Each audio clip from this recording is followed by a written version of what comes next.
15 days ago, Kailani signed the divorce papers.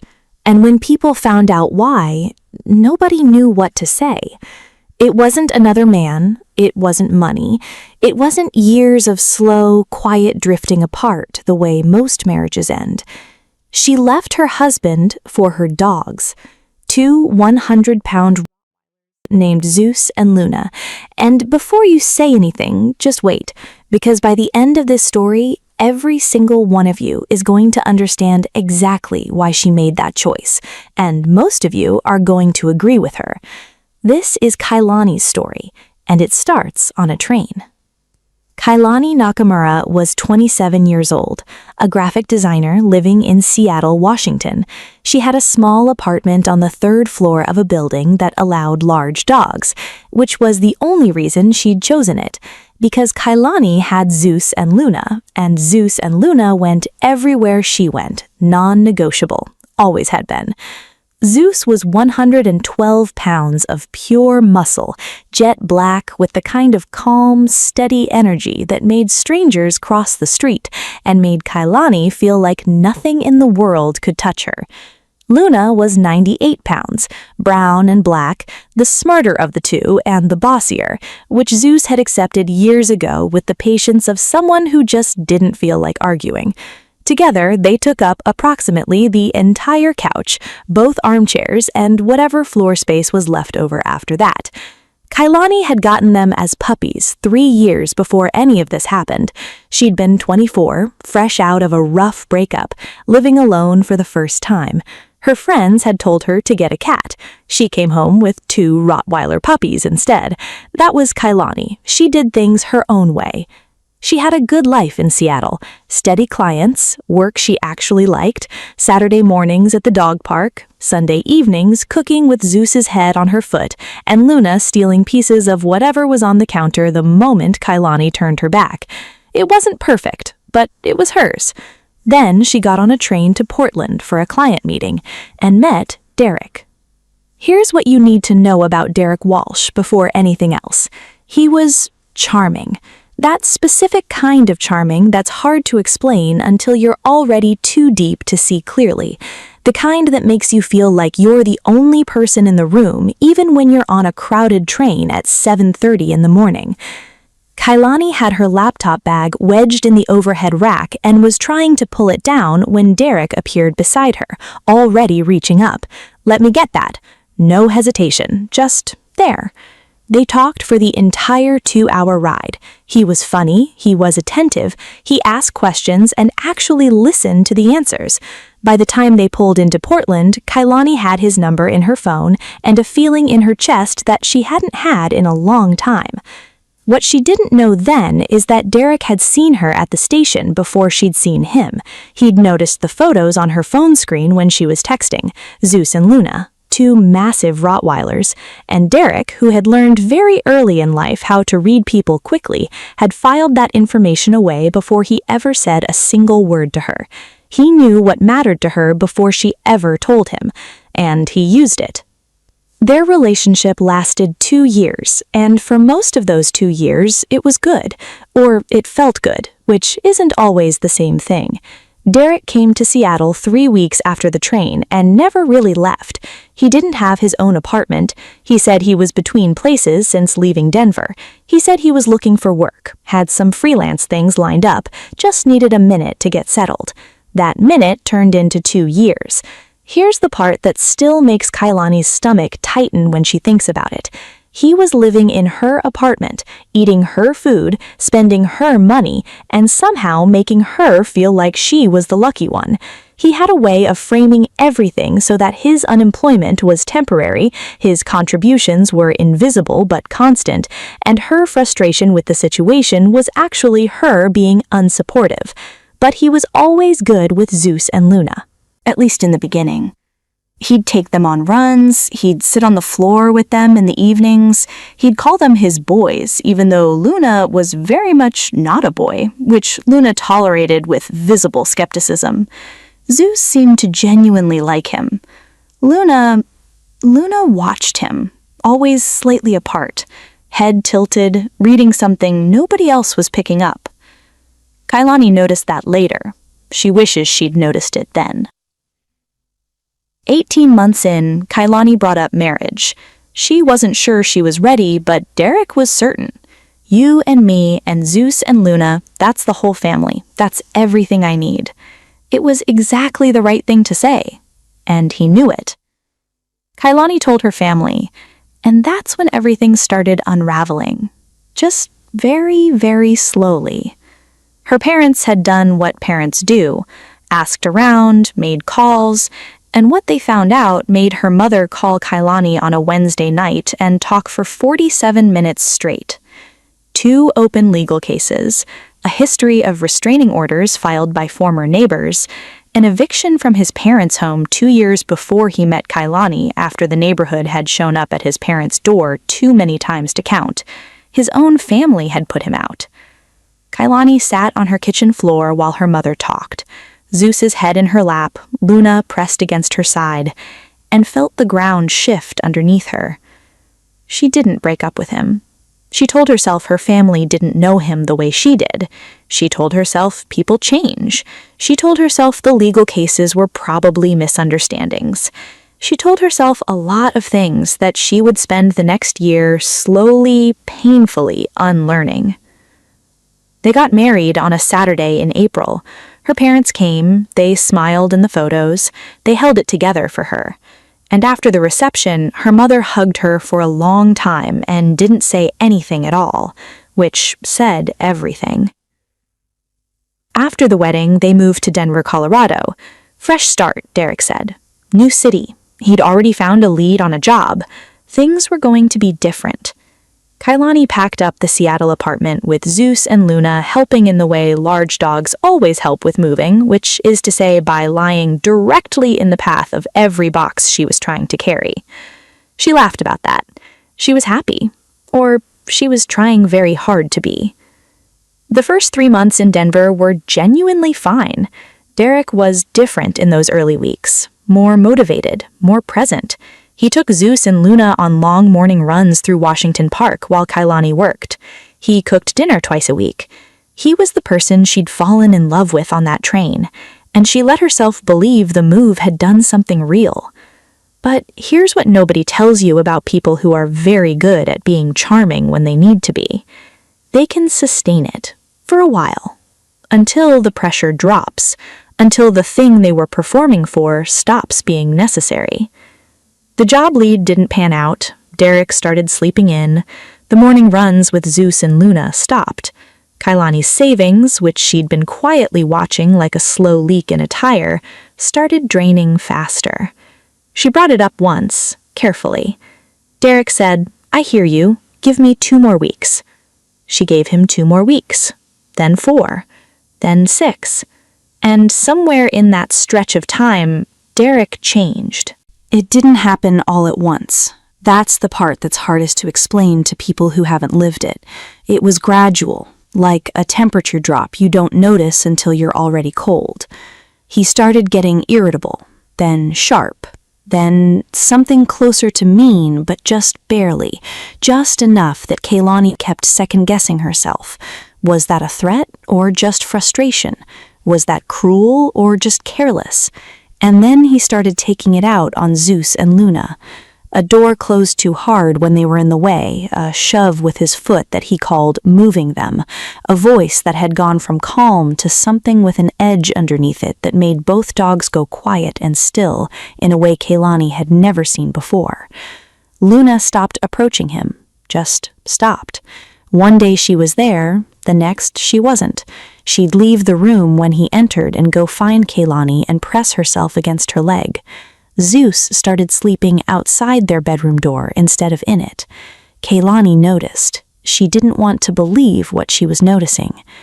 Then one night she came home and couldn't find them. She called their names. Nothing. She checked every room. The bed, under the couch, the closet. Nothing. She was starting to panic, genuinely panic, when she remembered the security camera she'd set up by the front door 6 months earlier and never really checked.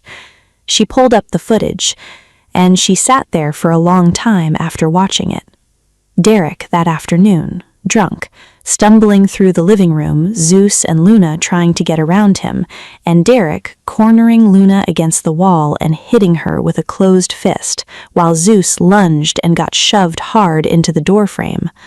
On the screen, she watched Zeus and Luna disappear under the bed in the back room, their hiding spot, their safe place from the man who was supposed to be their family. Kailani set her phone down on the kitchen counter. She didn't cry. She didn't scream. She just sat there in complete silence for 4 minutes and 22 seconds, which she knows because she counted them. Then she went and found Zeus and Luna under that bed and sat on the floor with them until Derek got home. The fight that followed was the worst of their marriage. Derek denied it, then minimized it, then apologized in the way people apologize when they know they've been caught and are trying to manage the damage. "It was one time. I was drinking. I'd never do it sober. You know me." Kailani looked at him. "I watched the footage, Derek." He promised. He begged. He said he'd quit drinking, get help, get a job, be different. He had a whole list of things he was going to do now that he'd finally hit bottom. She gave him one more chance. She knows, she already knows what you're thinking, but she'd been with this man for almost 3 years. She'd left her city for him. She'd gone against her family for him. Walking away isn't always as simple as it looks from the outside. He lasted 11 days.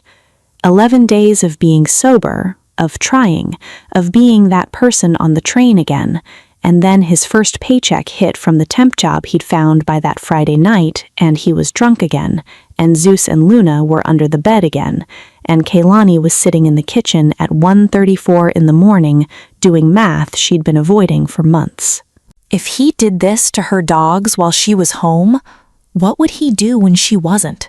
If he did this to 2 100-pound Rottweilers who could genuinely hurt him if they chose to, what would he eventually do to her? She knew the answer. She'd known it for a while. She just hadn't been ready to say it out loud. She was ready now. The divorce took longer than it should have. Derek fought it. Not because he wanted to fix things, because he had nowhere to go and no money to get there. But Kailani had a lawyer, a documented history of events, and security footage that told a story that didn't need any explanation. 15 days ago, it was done.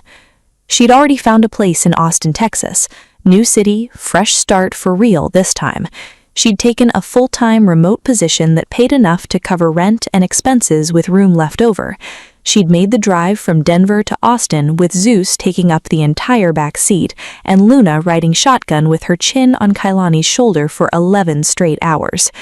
The new apartment was on the 2nd floor, ground-level balcony with a yard access, hardwood floors, a kitchen with actually good light, and quiet, but a different kind of quiet than the silence that had sat in the Denver apartment those last few months.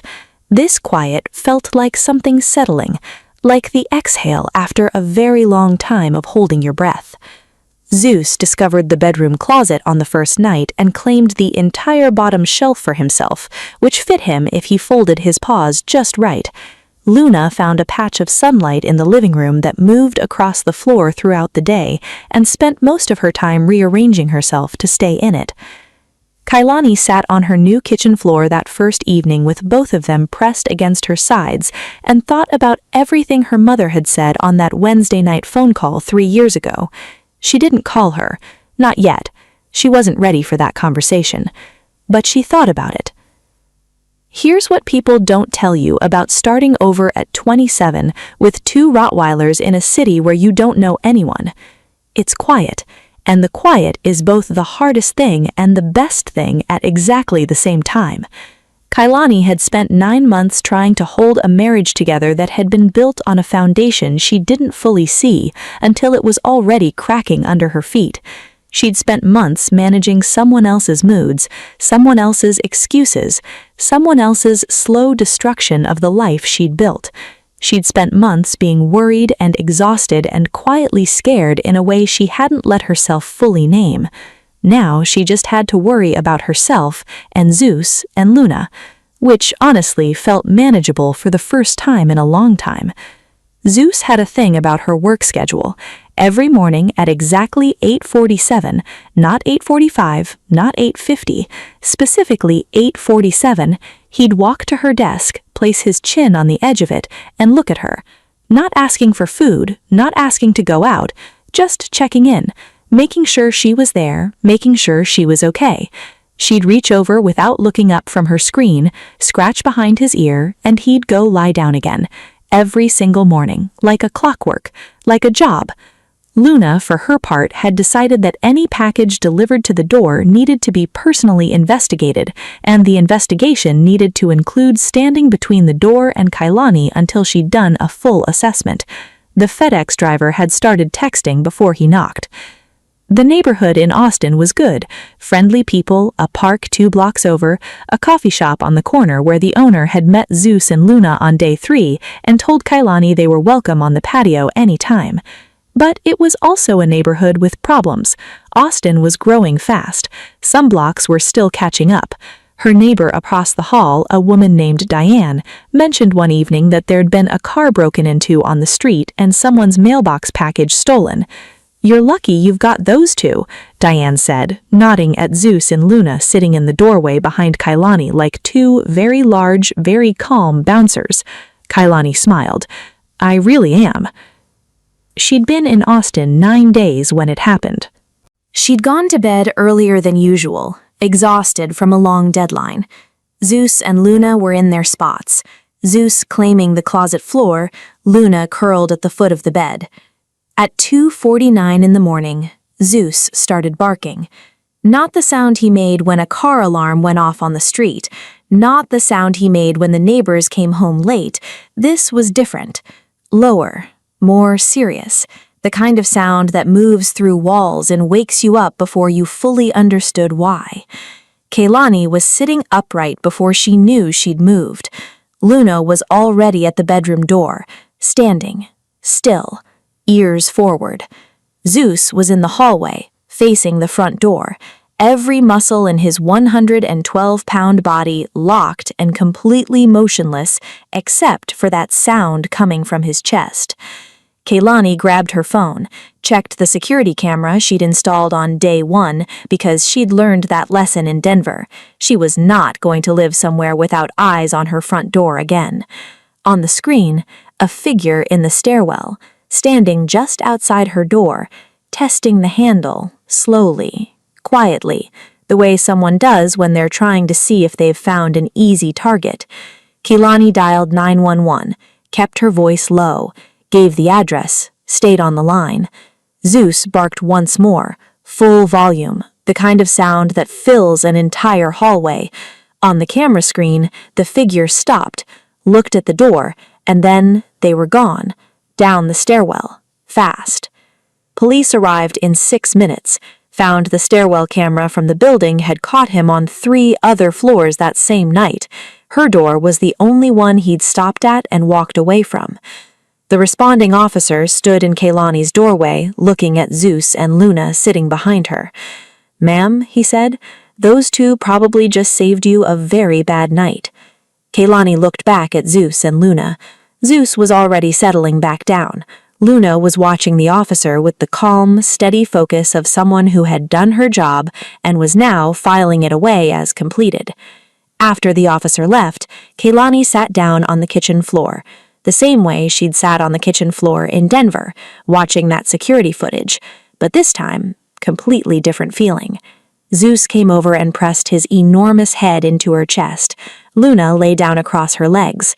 All 3 of them stayed there for a while, in the quiet of a 3 a.m. apartment in Austin, Texas, in a city where Kailani didn't know anyone yet. But she wasn't alone. She hadn't been alone in a single minute since any of this started. The family that Derek had been, before he showed her who he actually was, that family is gone now. Kailani doesn't miss it the way she thought she would. She misses who she thought he was. She misses the version of that story she'd believed in long past the point where she should have let it go. But the actual man, the actual marriage? No, she doesn't miss that at all. She still hasn't called her mother. Not yet. That's a conversation she's still finding the words for, because it involves saying out loud that her mother was right, and that she'd seen it, and that Kailani had chosen not to listen, and that choice had cost her 3 years and a city, and a life she'd had to rebuild from a moving truck on a highway through Colorado. But she'll make that call, when she's ready. For now, she has Zeus's 8:47 check-in every morning, and Luna's package inspection protocol, and a patch of sunlight that moves across the living room floor, and 2 Rottweilers who have never, once, not a single time in 3 years, given her any reason to doubt them. She chose them over her marriage, and I think most of you already understand that wasn't really a choice between a husband and 2 dogs. It was a choice between a life built on something real and one built on something that was never what it appeared to be. Zeus and Luna were never the problem. They were always the only part of that story that was exactly what they said they were. Kailani knows that now, completely, in the way you can only know something after you've lived the long way through it. She starts her new job full-time next Monday. She's already found a dog park 4 blocks from the apartment. Diane across the hall has already asked if she can bring them treats. Austin is starting to feel like somewhere, and every morning at 8:47, Zeus puts his chin on the edge of her desk, and Kailani reaches over and scratches behind his ear and gets back to work. Some people spend their whole lives looking for something loyal and steady and completely honest about what it is. Kailani already has 2 of them. She just had to go through some things to finally see it clearly. Did Kailani make the right choice? Would you have done the same? Tell me in the comments, and if you've ever had a dog who was more loyal than the people around you, share their story below. Someone out there tonight needs to read it.